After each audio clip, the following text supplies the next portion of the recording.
The introduction of women bus drivers is causing quite a stir these days. The men feel the ladies should be kept well away from the steering wheel. But 50 years ago, women were driving not buses but trams. And with me here now is Mrs. Annie Roberts. She's 80 years old and she was the first woman to drive a tram in North East Wales. Mrs. Roberts, why did you start driving the tram? Well, the men were going to the war and they were getting short of drivers. Then they had to start taking girls on to drive. How difficult did you find it to work the controls of the trams? Not too bad, because you stood up to it and it wasn't heavy work. Mm-hmm. What about the winters? What happened then? Oh, it was very bad in the winter because you had the snow and that in your face. And you had an open cab, didn't you? yes, and you had to you had to go out some nights, all night, to keep the rails clear when it was snowing.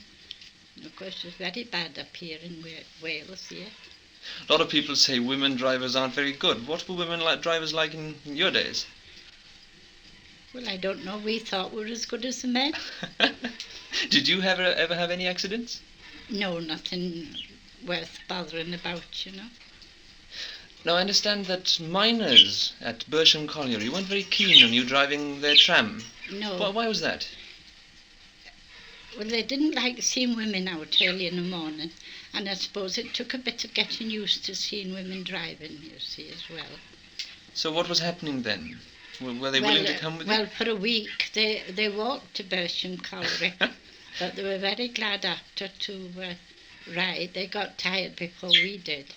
Of course, the last of the trams has gone now, and the buses have come in. Which would you prefer, the buses or the trams? Well, the buses are more convenient and in every way, and you get along quicker.